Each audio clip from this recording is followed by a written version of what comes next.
que el Señor me dé el don de lenguas y a vosotros el don de interpretación. Voy a hablar hoy de algo que me apasiona mucho, algo que llevo años pensando, ¿vale? Llevo desde que cuando Sara y yo llegamos aquí, hace 11 años, pensando cómo compartimos el Evangelio con el pueblo nuestro, en nuestro interno, donde estamos. Y surgió de este tema más cuando estuvimos estudiando con Daniel Benítez del Hechos 15, cuando Pablo estaba en Atenas y él ya habló que había un altar al Dios no conocido y él usó conociendo la cultura de ellos para presentar el Evangelio. Y ya estoy seguro que tenemos que conocer bien a la cultura para compartir el Evangelio. Y aunque ya sigo luchando con el idioma, Sara y yo tuvimos una bendición de pasar un año entero conociendo la cultura de España, intentando aprender castellano, y era una bendición. Y algo que yo comparto, no es que creo que yo sé más de España que algunos, pero era mi trabajo conocer la cultura donde yo iba a vivir. Tengo que poner vale. Pues yo pedí que Bore me ayude con la lectura. Por eso os digo, no os preocupéis por vuestra vida, qué comeréis o beberéis, ni por vuestro cuerpo, cómo os vestiréis. ¿No tiene la vida más valor que la comida y el cuerpo más que la ropa? Fijaos en las aves del cielo, no siembran ni cosechan ni almacenan en graneros. Sin embargo, el Padre Celestial las alimenta. ¿No valéis vosotros mucho más que ellas? ¿Quién de vosotros, por mucho que se preocupe, puede añadir una sola hora al curso de su vida? ¿Y por qué os preocupáis por el vestido? Observar cómo crecen los lirios del campo. No trabajan ni hilan. Sin embargo, os digo que ni siquiera Salomón, con todo su esplendor, se vestía como uno de ellos. Si así viste Dios a la hierba que hoy está en el campo y mañana es arrojada al horno, ¿no hará mucho más por vosotros, gente de poca fe? Así que no os preocupéis diciendo qué comeremos o qué beberemos o con qué nos vestiremos.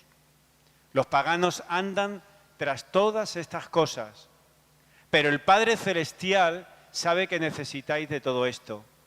Más bien, buscad primeramente el reino de Dios y su justicia, y todas estas cosas os serán añadidas.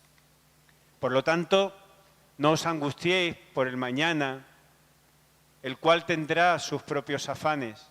Cada día tiene ya sus problemas. Gracias. Pues algunos de vosotros sabéis que miércoles voy a tener los resultados de la biopsia del tumor que quitaron de mi espalda, de mi cara. Y algunos me han preguntado, Emilio, ¿estás preocupado de los resultados? ¿Y ser honesto? No. ¿Por qué? Porque ahora mismo la posibilidad que sea positiva es igual que sea negativa. ¿Y qué voy a ganar estando ahora mismo preocupado de lo que puede ser la información que voy a recibir miércoles? Pues el filósofo del Renacimiento francés dijo, quien teme sufrir, ya sufre lo que teme. Pues para hacer un repaso de la última vez que yo prediqué y presenté la idea que en el mundo hay básicamente 3 culturas. Y esas 3 culturas se representan con la inocencia y culpa, el honor y vergüenza y el poder y miedo. Y que esas 3 culturas ya relacionan con lo que sucedió cuando Adán y Eva pecaron en el huerto. Primero es que ellos sintieron vergüenza. Se abrieron sus ojos y dieron cuenta que estaban desnudos. Luego ellos tuvieron miedo y por último ya sintieron culpa. El resultado del pecado fue una experiencia triple. Culpa por lo que habían hecho, vergüenza por haber roto su relación con Dios y miedo porque se habían convertido en esclavos del pecado. Algo que me di cuenta esta semana cuando estuve repasando de nuevo este texto. Mira escuché que andabas por el jardín y tuve miedo porque estoy desnudo. Por me escondí. ¿Sentía culpa en ese momento Adán? Él no dijo que sentía culpa, él dijo que sentía miedo. Luego, cuando Dios dijo, ¿quién te ha dicho que estás desnudo? Le preguntó Dios, ¿acaso que has comido del fruto del árbol que yo te prohibí comer? Ese es cuando él reconoció que él pecó y ya tenía culpa. Él sentía vergüenza y miedo antes de sentir la culpa. Ahora, cuando Cristo murió en la cruz, Él no solo pagó el precio, la deuda de nuestra culpa, Él nos declaró inocentes, sino también Él restauró a todos los que confían en Él a una relación correcta con Dios Padre, devolviéndonos el honor de ser hijos de Dios. Jesús nos libró de la esclavitud del pecado y del miedo que este conlleva. A través del poder de su resurrección nos da la fuerza para vencer el pecado en nuestra vida, morir a nuestros deseos egoístas y vivir al servicio a los demás. Pues, ¿por qué se relaciona miedo y el poder? Pues cuando vemos en el mundo, el miedo y el poder ya está vinculado mucho. Y veamos cuando Dios habló con Eva de la condena del pecado, Él relacionó esta lucha de poder, el lucha entre Satanás y Jesús, y que Jesús iba a vencerle, también que había ahora una desconfianza entre el hombre y la mujer. La mujer va a querer dominar el marido a ella. Y ahora afuera hay una pelea constante de quién lleva el razón, quién lleva el poder. Eso es porque el miedo y poder están juntos, ¿vale? Y muchas veces cuando alguien siente miedo, trata de usar su poder para controlar este miedo. En pueblos animistas, ellos intentan usar poderes para controlar los espíritus. En el mundo no animista es una pelea de quién lleva la razón, quién lleva el poder. Y muchas autoridades usan el poder para controlar al pueblo. Dios es amor. El amor perfecto echa fuera todo el temor. Dios es amor. El que permanece en amor permanece en Dios y Dios en él. En el amor no hay temor, sino que el amor perfecto echa fuera el temor. El que teme espera el castigo, así que no ha sido perfeccionado en el amor. Pues en este mundo tendréis aflicción, pero tened ánimo, yo he vencido el mundo. Dios es amor. El amor perfecto echa fuera el temor. Si solo escucháis una cosa hoy, quiero que escucháis que Dios es amor y el amor perfecto se echa fuera el temor. Pues estamos comprados por Cristo y estamos en Cristo y Él tiene nuestra vida en su mano. Cada día que vamos a vivir está en la mano de Dios. Y yo tengo fe que no vamos a morir hasta que la fecha establecida para que vayamos a la gloria llega no vamos a morir y podemos tener plena confianza en este. Pues hoy vamos a mirar a ver algunas cosas. Primero vamos a hacer un repaso de lo que es el miedo. Vamos a ver porque yo creo que España, pero no solamente España, en el mundo globalista, con toda la información que hay, la abundancia de información no nos da paz. La abundancia de información nos da más miedo. Pero yo voy a explicar porque yo creo que la cultura española está más marcada por el miedo. Y decir esto, no estoy diciendo que los españoles son miedosos, ¿vale? Es que la manera que se vea el mundo, yo creo es más relacionado con de poder miedo que mi cultura, que es mucho más inclinado a la inocencia y culpa. Y yo creo más y más que estamos en un mundo post-cristiano, vamos a ver más el control del miedo o la vergüenza.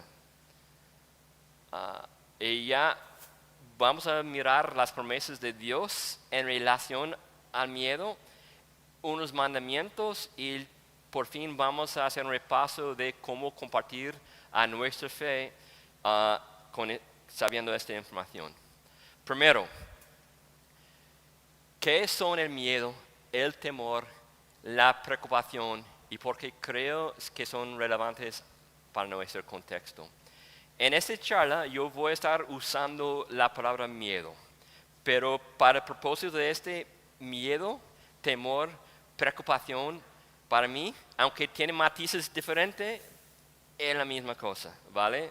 Porque yo entiendo que aquí en España miedo es algo muy fuerte, pero el temor, yo quiero distinguir un poco de temor con el miedo, pero vamos a mirar lo que es el miedo y por qué se relaciona a nuestro contexto. El miedo es una respuesta natural, tanto emocional como física, ante una amenaza que sea real o percibida. El miedo es miedo, aunque ya es algo real o no. En comparación, la preocupación La preocupación es una inquietud o malestar mental por algo que puede pasar. Y el temor es un tipo de miedo más moderado, pero también tiene un aspecto de respeto.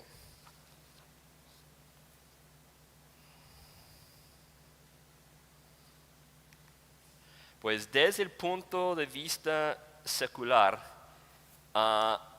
el miedo se evolucionó para protegernos del peligro y ayudarnos a sobrevivir.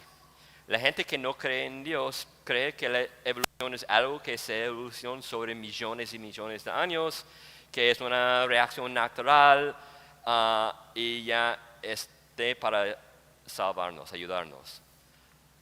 El miedo también es algo que se aprende. Cada cultura enseña lo que debe temer y cómo controlarlo. Tengo un ejemplo. Yo viví en Guatemala por 5 años. ¿Sabéis lo que es la cuarentena después del parto? No sé si aquí en Málaga hagan algo como la cuarentena después del parto de un bebé. Sí, pues en Guatemala la madre y el nene no salen de la casa por 40 días. ¿Por qué? Porque la madre y el bebé están muy dispuestos al mal de ojo, están dispuestos a enfermedades, están dispuestos a muchas cosas que en realidad no hay ninguna evidencia física, médica, que respalda Y en mi cultura no hay este concepto de cuarentena. Yo fui a la iglesia la primera vez cuando tenía 2 semanas. Y cuando yo le dije en Guatemala, la gente, ¡ah! Pero mi madre me llevó. Y no había una silla segura, yo estuve en una caja de cartón al lado de mis padres con un banco en el coche. Y eso es como yo fui a la iglesia la primera vez. Pues hay miedos que son totalmente culturales también. El miedo ha sido usado para controlar a la gente. Gobiernos, religiones y grupos lo han aprovechado. Y los traumas colectivos como guerras, dictaduras, dejan miedos que pasan de una generación a otra. Y voy a parar aquí y decir que esa es parte de la razón que creo que España está marcada por el miedo. Y quiero aclarar que no es mejor ni peor estar marcado por miedo que la culpa o la vergüenza. En ese sentido, Cristo murió para rectificar esas tres cosas. Pero podemos empezar con Franco y la dictadura. Y cómo la iglesia ya fue impuesto de mano dura sobre el pueblo. Y que ellos quitaron a niños de familias que las monjas dijeron que no eran buenas familias. Esa es una manera de usar miedo para controlar el pueblo. Pero parte de la historia de España que me interesa más es el tiempo mozárabe de la Reconquista. Y si empezamos con ese tiempo, cuando los visigodos ya estaban peleando entre sí mismos, uno invitó supuestamente a los marroquíes a venir a apoyarles. Y ya cuando los marroquíes llegaron, ¡ay, qué buen tierra! Vino una multitud de marroquíes. Ya ese resultó con 800 años de una pelea, una desconfianza entre los musulmanes, los cristianos y los judíos. Ese se culminó con la Reconquista en enero de 1492, cuando se cayó Barcelona. Y con esto empezó la Inquisición, se echaron fuera los musulmanes y los judíos. Llegamos a la Reforma protestante y ya tengo un libro aquí que es una novela histórica que yo recomiendo que todos lean. Se cuenta la historia de Casiodoro Reina y hay un mal entendimiento de muchos españoles que ser evangélico es algo ajeno de ser español. La Reforma nació en España independiente de Lutero en Alemania, de Calvino en Suiza. Ya nació aquí la Reforma, pero con los autos de fe y la persecución, los reyes y la iglesia intentó aplastar a la fe evangélica en España.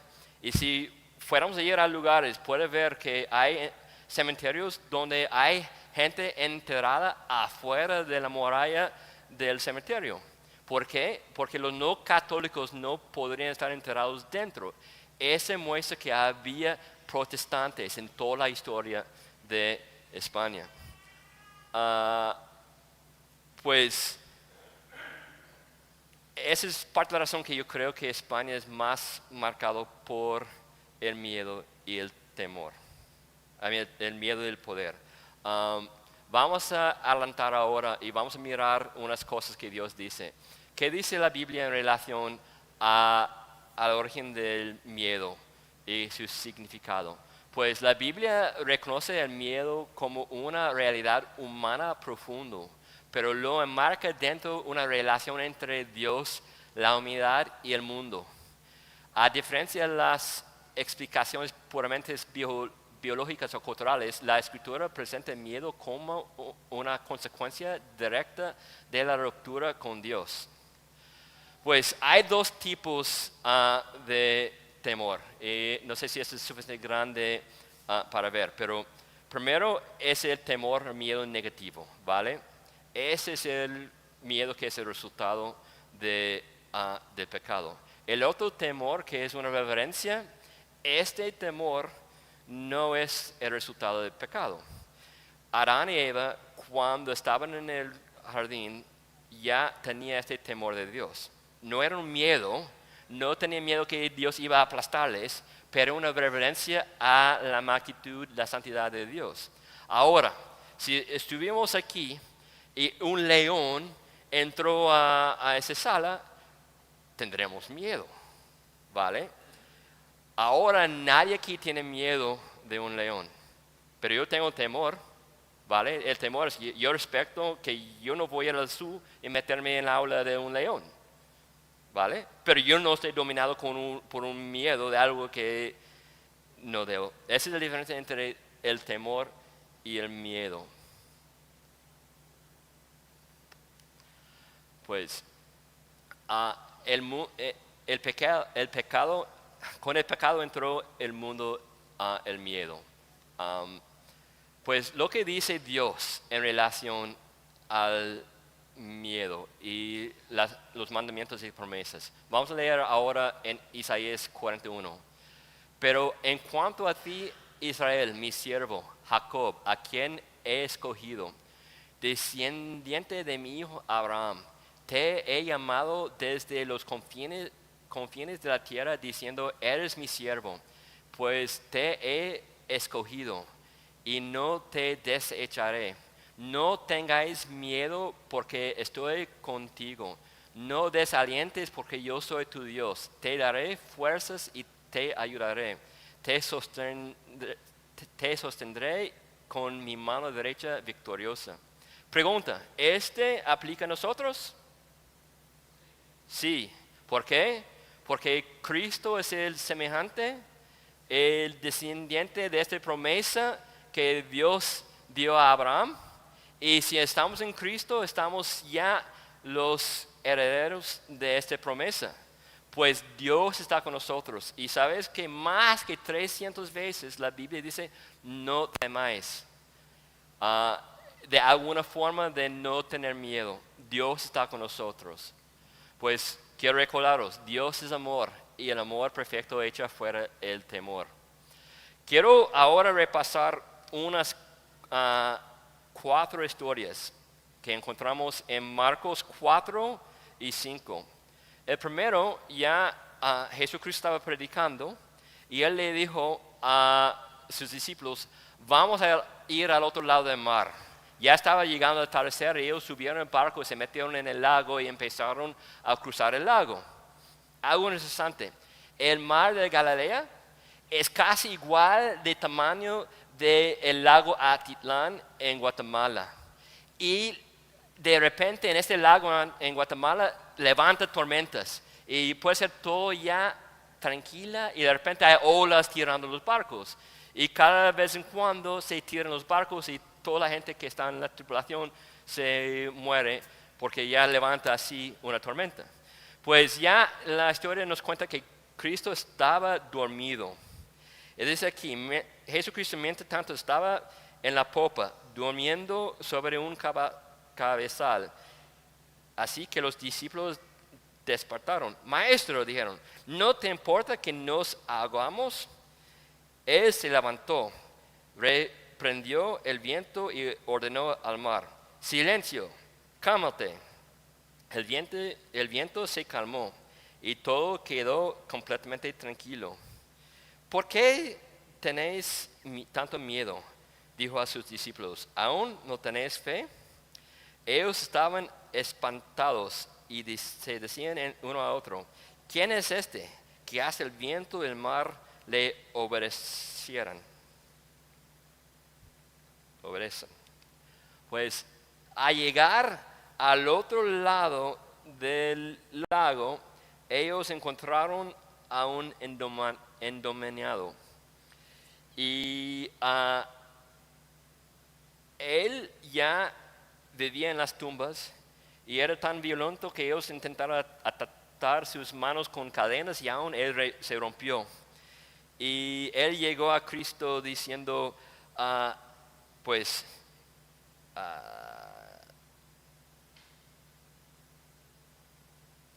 diciendo, ¿quién es?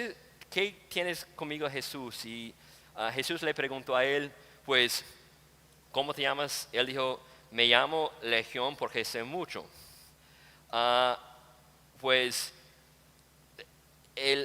Los demonios pidieron a Cristo que se hace que ellos vayan a los cerdos y los cerdos ya entraron al mar. Y dice aquí en versículo 14, los que cuidaban los cerdos salieron huyendo, diciendo la noticia en el pueblo y por los campos. Y la gente fue a ver lo que había pasado.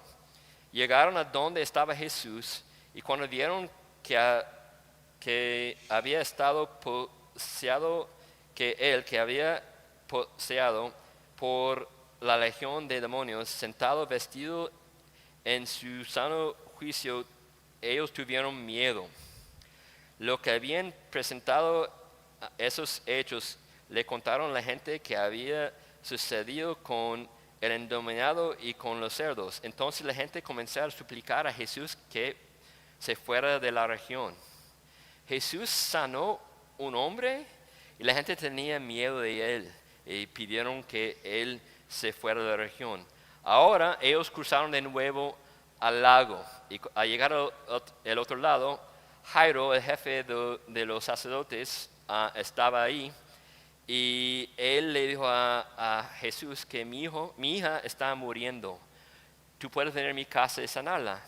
Pues cuando ellos estaban caminando, una mujer que estaba ya padeciendo de un flujo de sangre de hace 12 años, ya pensó, si yo solo tocara al manto de la ropa de Jesús, Él me sanará. Y a tocar, Jesús preguntó, ¿quién me tocó? Y Jesús seguía mirando a su alrededor para ver qué había hecho. La mujer, sabiendo lo que te había sucedido, se acercó, temblando de miedo y arrojándose a sus pies, le confesó toda la verdad. Cristo respondió, hija, tu fe te ha sanado. Le dijo Jesús, vete en paz y queda sana de tu aflicción. Ahora dice aquí que todos los días estaba hablando Jesús cuando llegaron unos hombres de la casa de Jairo, jefe de la sinagoga, para decirle, tu hija ha muerto, para que sigues molestando al maestro. Sin hacer caso de la noticia, Jesús le dijo al jefe de la sinagoga, no tengas miedo, cree nada más. Cuando entró a la casa, Cristo dijo, ¿por qué está tanto aborto y llanto? La niña no está muerta, sino dormida. La gente empezó a burlar de Jesús. Jesús la tomó de la mano y le dijo, Talita cum, que significa niña, te digo, levántate. La niña que tenía 12 años se levantó enseguida y comenzó a andar. Ante este hecho, todos se hallaron con asombro. Pues en estas 4 historias podemos aprender que Dios tiene control sobre el mundo natural. Él es soberano sobre el mundo natural y toda la creación. Él está soberano sobre los poderes y demonios. Él está soberano sobre nuestra salud y por último está soberano sobre la misma muerte. Podemos confiar en Dios que Él tiene todo en sus manos. Dios es amor, el amor perfecto echa fuera el temor. En este mundo tendréis aflicciones, pero tened ánimo, he vencido el mundo. Ahora, quiero dar por último la cosa más importante de tomar en cuenta cuando estamos enfrentados con persecución, con sufrimiento, con miedo, es este. De hecho, considero que en nada se comparan los sufrimientos actuales con la gloria que habrá de revelarse en nosotros. ¿Sabes que tenemos una futura? Pues un amigo mío que se llama Jason Alligood escribió un libro que ya salió ese año, se llama Levantados en Gloria, la esperanza de la glorificación en una era secular. Y él dijo la esperanza de la esperanza. Esta expresión puede parecer redundante, pero pone de relieve la realidad que queremos abordar. La esperanza de la glorificación nos da esperanza hoy. Aquello que anhelamos en nuestra glorificación futuro infunde esperanza en nuestra vida presente. La glorificación es la promesa bíblica de que quienes están en Cristo serán transformados por completo, espiritual y físicamente, a su semejanza, y vivirán para siempre en la presencia de Dios, libres del pecado, del sufrimiento y del miedo. Esta es la etapa final de la salvación cristiana. Nuestra esperanza es la glorificación. Ya, yo voy a tener un cuerpo nuevo, va a ser más guapo que estoy ahora. Cuando gente me preguntó cómo siento cuando mi papá murió en marzo, tenía 88 años, él tenía una vida de servicio al Señor y él estaba deseando ir a la gloria, ¿vale? Y ya cuando tiene un padre que es un creyente, ya estamos tristes que él no está con nosotros, pero su cuerpo ya estaba fallando, él tenía dolor y ya cuando él murió, todo ya se acabó y ahora él está glorificando a Dios para la eternidad, pero él ha visto a mi madre de nuevo y ya él está esperando que nosotros llegamos allá. Pues las 3 etapas de la salvación. Primero, somos justificados. La justificación, somos declarados justos por la fe en Cristo. Luego la santificación. El Espíritu nos va transformando progresivamente. Y la glorificación. Un día seremos completamente renovados cuerpo y alma. Quiero aclarar una cosa que a veces confundimos. De la santificación está dependiente de la justificación. Pero no es converso. La justificación no está dependiente de nuestra santificación. Somos salvos por la fe. Somos justificados 100% por la obra de Cristo en la cruz. Ahora, el día a día de ser transformado a su semejanza, ese es el proceso de santificación. Y por último, cuando estamos en la gloria, seremos glorificados. Y esa es la esperanza que tenemos hoy, aguantar cualquier sufrimiento, cualquier persecución, cualquier debilidad. Y esta es la esperanza que tenemos. Tercero, ¿creáis que tenemos las respuestas aquí en este libro? ¿Creáis que tenemos las respuestas a las preguntas, las inquietudes que tiene la gente afuera aquí en este? ¿Cree que Dios tiene un mensaje de esperanza a un mundo que está perdido, que está vagando como ciegos ahí en las tinieblas? Pues voy a empezar ahora con la inquietud que tenía. Blaise Pascal, que era un matemático y filósofo francés. ¿Habéis escuchado la matemática Pascal? Él es más conocido en el mundo secular por su matemática. Pero él dijo, en el corazón del hombre hay un vacío conforme de Dios, que no puede ser llenado con ninguna cosa creada, sino solo con Dios, el Creador, dado a conocer por Jesucristo. ¿Vale?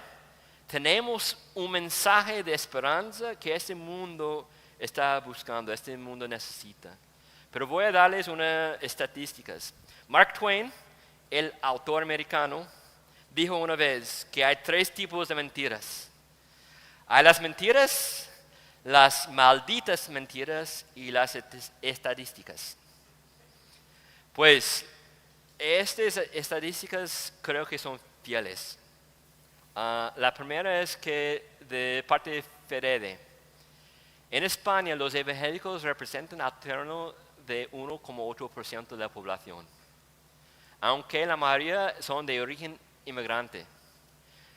Entre la población autóctona se estima que los evangélicos no superan a 0,5% de la población.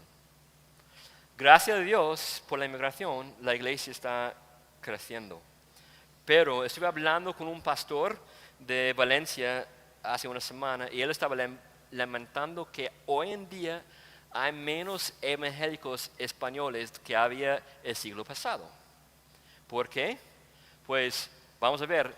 La mayoría de los evangélicos creyeron antes de cumplir los 20 años y solo una minoría lo hizo después de cumplir los 30 años. ¿Cuántos aquí aceptaron a Cristo antes de cumplir 20 años? ¿Cuántos antes de cumplir 30 años? Pues todos los que más. ¿Cuántos aquí aceptaron a Cristo después de tener 30 años? Una, dos, tres. La mayoría levantar la mano en las primeras dos cosas. La mayoría de gente cree en Cristo porque alguien que le conoce compartió el Evangelio, no porque ellos recibieron un tratado en la calle. ¿Cuántos aquí aceptaron a Cristo porque alguien no conocido le acercó en la calle? Uno. ¿Cuántos aquí se creó en Cristo porque alguien de la familia, un amigo, se compartió Cristo con ellos? Algunos no levantan la mano. Tal vez tenemos que orar para que ellos sean salvos. No estoy diciendo que no debemos ir a la calle a predicar. Pero la mayoría de gente que va a creer porque ya ellos conocen a vosotros. El papel de llegar a ellos es vuestra. No es mío, porque la responsabilidad mía es la gente que yo conozco. Ahora, esta es la parte más triste. La realidad es que estamos perdiendo a nuestros hijos.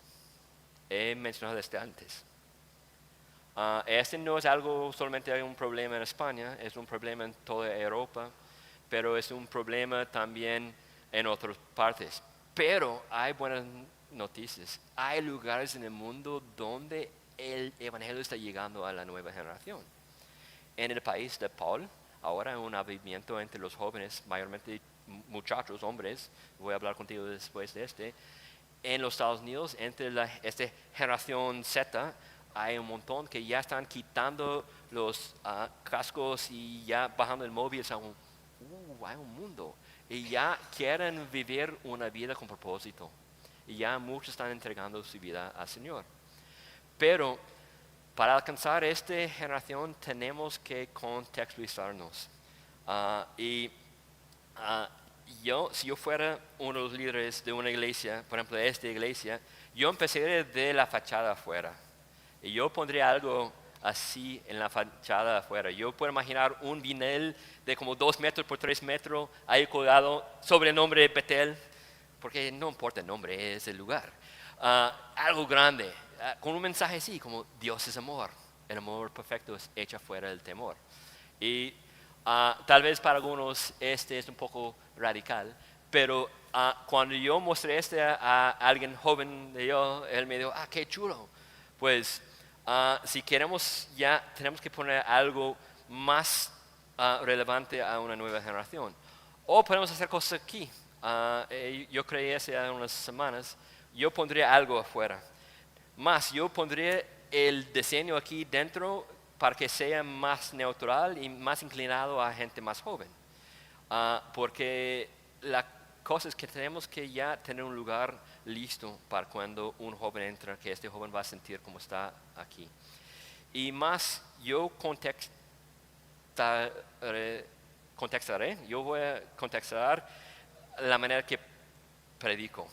Y tengo que confesar, iba a empezar este sermón con una canción. Y hace 4 días quité la canción porque es una canción secular, porque no quería ofender a nadie. Y estoy más preocupado de ofender a los mayores que llamar la atención de los jóvenes, que solo son pocos. Pero vamos a hacer algo ahora. ¿Cuántos aquí saben lo que es el béisbol? En el béisbol, en la séptima entrada, en medio de las 2 metades de la entrada, todos se ponen a pie para estrecharse. Vamos a ponerse a pie, a estrecharse, ya estamos casi al final. Pónganse a pie y más vamos a movernos un poco con la música. Esta canción es de la generación de José Luis, ¿vale? Y fijaos en la letra, es una canción secular, ¿vale? Pero ya voy a poner este.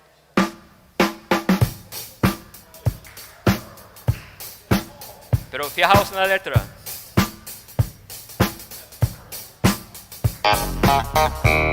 Vale. Pues si un secular puede decir que la superstición no es bien, pues no debemos nosotros ya ser marcados por superstición. Una cosa que yo hice una encuesta, una cosa buena es que entre nosotros ya no padecemos mucho de superstición.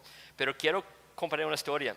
Estuve hablando hace un mes con Celu, que yo quería hablar de este tema y de la superstición, que yo sospecho que el pueblo actualmente afuera está marcado por la superstición. Pasé por un semáforo rojo. Confieso que ya pasé el semáforo rojo. Pueden multarme luego. Lo que hice era que en mi juventud nuestra superstición era pesar la mano y golpear el techo, la policía no pilla. Y de reacción, que era una superstición, que no tomo en serio, éramos más de broma, pero hay muchas cosas que hagamos de superstición. Y si fijamos a dónde están los santos en el pueblo, hay un montón de gente que pasa por los santos y cruzan sin pensar nada. Es más de una superstición que una reverencia actual a Dios. Pues quiero hablar de lo que es el sesgo del sobreviviente. Ya hemos dicho que solo 0,5% de la población española es evangélica y hay 1,8% de toda la población, incluyendo los inmigrantes como yo y todos nuestros amigos de América, ya ni llegamos al 2%. Podemos mirar a cómo este poco de población pequeña ha llegado a tener fe en Cristo y pensar, pues ya estamos logrando alcanzar el pueblo. Ese sesgo de soviéticos que en la Segunda Guerra Mundial, cuando los aviones salieron a su campaña, los que volvieron, ellos ya revisaron dónde estaban las balas y ellos reforzaron los lugares donde se pegó las balas. Alguien le preguntó, mira, hay un 15% de los aviones que no están volviendo. Esos están volviendo. ¿Por qué estamos reforzando donde hay balas? Debemos reforzar donde no hay balas, porque esas son las balas que ya están logrando aterrizar esos aviones. ¿Cómo es la relación con de compartir el Evangelio? Estamos muchas veces mirando a cómo hemos logrado compartir el Evangelio sin darnos cuenta que hay un mundo que está rechazando el mensaje. Y tenemos que buscar el camino, llegar a este vacío que está en el corazón. Y yo creo que solo hay una cruz. Y en esta cruz murió Cristo y pagó nuestra deuda. Pero yo creo que hay 3 caminos que llegan a esta cruz. Uno es el sentido de culpa. La segunda es la vergüenza, la tercera es el miedo. Y yo mostré que en la cruz Cristo venció el miedo. Él restauró el honor y Él nos declaró inocentes. ¿Vale? ¿Dónde está mi? Ahora, tenemos que desamar las defensas, quitar las cáscaras, los capazones o la burbuja del miedo. Mira, todos tenemos un precio, un pecado que tiene que ser ya pagado. Pero a veces puede ser que la gente tiene otra capa que está encima. Y si ya estamos señalando al pecado, eres un pecador, la persona va a reaccionar en defensa porque tiene miedo. Pero si llegamos hablando de las promesas de Dios, ya podemos empezar a desarmar estas defensas. Ya encontré este artículo por el Consejo General de la Psicología en España. ¿Cómo nos influye el miedo a la hora de tomar decisiones? Análisis de la percepción del riesgo y de la salud mental antes y durante la pandemia. ¿Quién quiere olvidar de este buen tiempo hace 5 años? Pues ya este letra un poco pequeño, pero ellos encontraron que esas 6 cosas son las preocupaciones más comunes entre los españoles. Ya la enfermedad y problemas de salud, el cambio climático, violencia de género, desigualdad y riesgos físicos, sociales y económicos, la justicia y la corrupción y la inseguridad ciudadana. En muchos casos asociada a la falta de conciencia cívica, a la inmigración y el choque entre etnias. Quiero decir que es un poco de un problema, que tenemos que ya buscar como iglesia resolver, porque ya sabemos que no hay griego ni judío, somos todos uno en Cristo. Pero hay un mundo afuera que piensa ser evangélico es ajeno a ser cristiano. Ser evangélico es ajeno a ser español. Y estoy aquí siendo un inmigrante hablando del problema que la iglesia es mayormente de inmigrantes. No tengo la solución. Creo que ya la nueva generación tiene menos miedo del inmigrante que los mayores. Y esta nueva generación es mucho más globalista que las generaciones anteriores. Pero ya esa es una cosa que tenemos que darnos cuenta. Y nosotros los inmigrantes tenemos que darnos cuenta de que los españoles piensan que nuestra fe es algo ajena a ellos. Y ya somos inmigrantes. Y debemos respetar lo más posible a la cultura española si queremos ver que el pueblo español se alcanza con el Evangelio. Ya no voy a hablar más de este. Hay un montón de versículos claves que podemos usar. Y ya yo puedo pasar a vosotros luego porque ya no quiero gastar mucho tiempo. Pero la paz os dejo, mi paz os doy. Yo no os doy como la del mundo. No angustiéis ni acobardéis. Hay un montón de promesas que podemos usar para comunicar al pueblo. Y ya tengo una lista de versículos que podemos ya relacionar con cada una de estas cosas para hablar. Ahora yo quiero hablar de unos pasos prácticos para compartir el Evangelio. La primera cosa es vivir una vida creíble e íntegra. Ese no es el legalismo ni trata de aparentar perfección, ¿vale? Yo no soy perfecto. Con todas mis fallas yo debo vivir una vida que está dependiente en Dios, siendo honesto con mis vecinos que yo no soy un hombre perfecto, pero debemos estar viviendo una vida íntegra. Ya no pretendemos ser mejores de los demás, sino vivir con coherencia y humildad. Nuestra vida debe reflejar la esperanza y la paz que tenemos en Jesús. Por segundo, Brennan Manning es un escritor estadounidense. Lo siento que estoy usando autores estadounidenses, pero la causa principal del ateísmo en el mundo hoy en día son los cristianos que reconocen a Jesús con sus labios, salen de la puerta y lo niegan con su estilo de vida.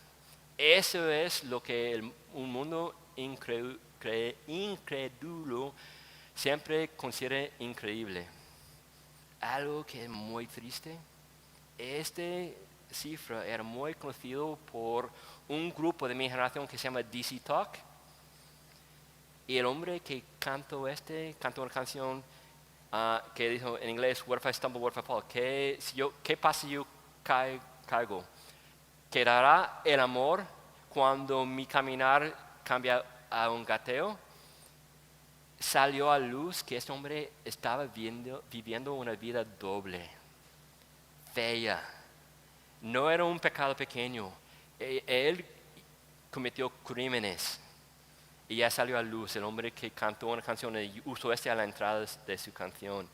Pero tenemos que vivir vidas íntegras. Segundo paso, tenemos que escuchar primero. El mundo está harto de gente que está vendiendo algo. Cuando yo tomé café con mi vecino, yo le pregunté, mira, yo quiero saber de tu fe y cómo has llegado a tener tu fe. Él me dijo, eres el primero que me ha preguntado de mi fe. Aunque no tiene la fe misma, nosotros debemos escucharles. ¿Qué cree? ¿Dónde es la fuente de paz en tu vida? Escuchamos primero a ellos, ¿vale? Tenemos que ya destacar la cercanía y empatía de Jesús. Jesús está cerca. Él ya cargó a nuestro dolor en la cruz. Él cargó nuestro sufrimiento en la cruz. Cristo está cerca. Tenemos que hablar del amor de Dios que expulsa al mundo.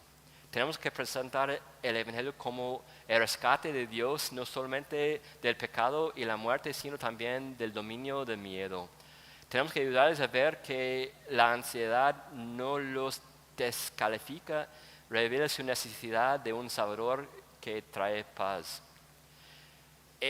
Quiero que escucháis bien. Cuando digo evita la culpa y la presión, no estoy diciendo que evitamos que haya un precio que Cristo pagó y que tenemos que llegar al arrepentimiento, pero que llegar a fe es más un proceso de discipulado que una oración. Señor, sé que yo soy un pecador, yo sé que tú has muerto en la cruz para mí, yo pido que tú me sanes. Es algo mucho más profundo que decir una oración, es una vida transformada. Y ya podemos empezar con otras cosas para que ellos puedan empezar a enamorarse con Jesucristo, que eres un pecador. Sí, queremos que ellos lleguen a reconocer el pecado que Cristo salvó a ellos y les perdonó ese pecado. Y yo quiero aclarar que lo que estoy hablando no es una gracia barata. Bonhoeffer dijo, la gracia barata es la gracia que nos otorgamos a nosotros mismos. La gracia barata es el anuncio de perdón sin existir arrepentimiento, el bautismo sin disciplina en la iglesia, la comunión sin confesión. La gracia barata es gracia sin discipulado, gracia sin la cruz, gracia sin Jesucristo vivo y encarnado. Tenemos que llevarles, por contrario, la gracia costosa. La gracia costosa es el evangelio que hay que buscar una y otra vez. El don hay de pedir, la puerta a la que uno debe llamar. Es costoso porque le cuesta la vida al hombre. Y es gracia porque es la única vida verdadera. ¿Vale? Pero tenemos que ya por un proceso de discipulado llegar a este punto con la gente. Pues quiero terminar con un pensamiento más. Vamos a leer Salmo 23 y cantar una canción y ya estamos terminados. Otra cosa, el miedo va con el poder con el miedo. Y algo que es muy común en una cultura de miedo es: a mí nadie me pisa. Y antes de que me dominen, prefiero imponer yo. Esta actitud no debe ser nuestra como cristianos. Yo puedo compartir una historia de cómo ya un encuentro con la maestra Andy, pero ya si quiere escuchar el encuentro que Sara y yo tuvimos con la maestra Andy, puede preguntarnos después. Ya leemos, pues ya este es de Efesios 51. Someteos uno a otros por reverencia a Cristo. Esposos, sometaos a vuestros propios esposos como el Señor. Esposos, amad a vuestros esposos así como Cristo amó a la iglesia y se entregó por ella. Hombres, tenéis que morir para vuestras mujeres. Y mi mujer va a recordarme esto al llegar a la casa. Pero tenemos que someternos uno a otro en la iglesia. Y no debemos hacer nada por egoísmo. Pues ya, pongamos a pie, vamos a leer Salmo 23 y terminar cantando una canción, ¿vale? Leamos juntos. El Señor es mi pastor, nada me falta.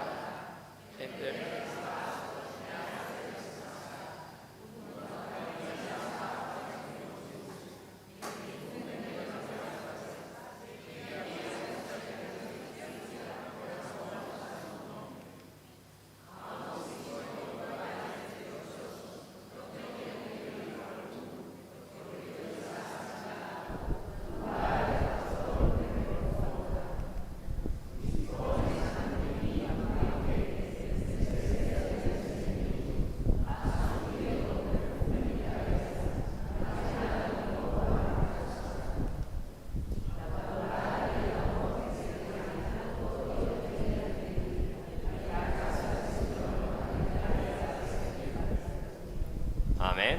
En la casa del Señor habitaré para siempre. Pues cantamos juntos.